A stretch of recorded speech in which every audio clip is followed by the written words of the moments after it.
Okay, para sa first question mo, logic tayo, logic. Kung ang grandfather ay lolo, ano naman ang godfather?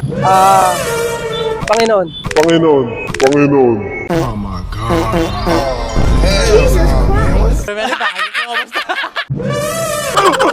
Mali! Mali! Okay, para sa first question mo, logic. Kung ang grandfather ay lolo, ano naman ang godfather? Diyos Ama. Kaya magbabago rin po ako, kaya lang hindi po siya ngayon. Kailan? Baka bukas, sasama kayo. Ano yung Diyos Ama? So, what's up guys? Dito tayo ngayon sa Best Link at ganun pa rin gagawin natin kung masasagot ba ng mga estudyante yung mga tanong ko. Let's go! Anong pangalan tas anong course? Eljan Ella. Ang course ko, BSHM. Okay, para sa first question mo, logic tayo, logic. Kung ang grandfather ay lolo, ano naman ang godfather? Panginoon. Panginoon. Panginoon.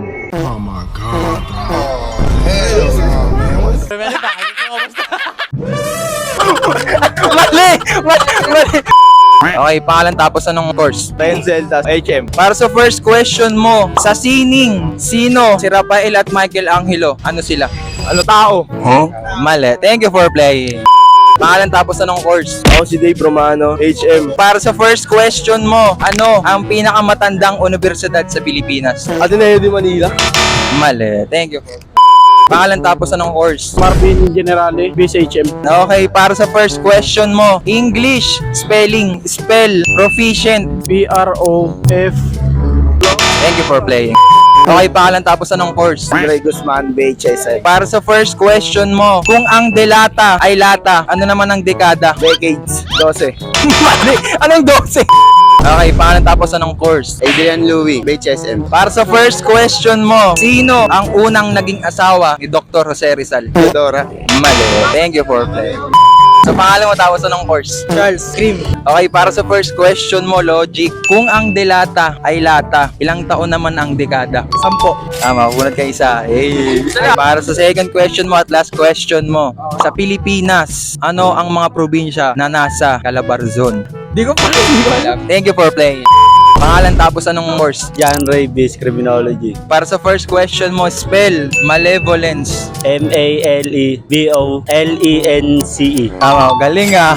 Okay, para sa next at last question mo, sa MTRCB, ano ang ibig sabihin ng letter T? Tapat. Mali. Thank you for playing.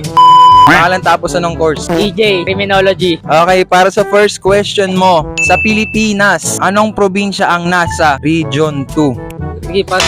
Thank you for playing. Pangalan tapos anong course? Roy, BS Crim. Okay, para sa first question mo, pang-ilang Pangulo si Joseph Estrada? No coaching. Pangalan tapos anong course? Renal Marcisea, BS Crim. Okay, para sa first question mo, logic. Kung ang grandfather ay lolo, ano naman ang godfather? Diyos Ama. Kaya magbabago rin po ako, kaya lang hindi po siya ngayon. Kailan? Baka bukas, sasama kayo. Ano yung Diyos Ama? Pangalan tapos anong course? Hindi lang ilito, BS Crim. Para sa first question mo, English, spelling, spell, skepticism. SKEPTISM. Panalan, sir? Yes. Thank you for playing. Mali. Pangalan mo tapos anong course? Dr. Roliano, BSID. Para sa first question mo, sa Pilipinas, ano ang mga probinsya na nasa Mimaropa? Hindi ko alam. Hindi alam? Thank you for playing.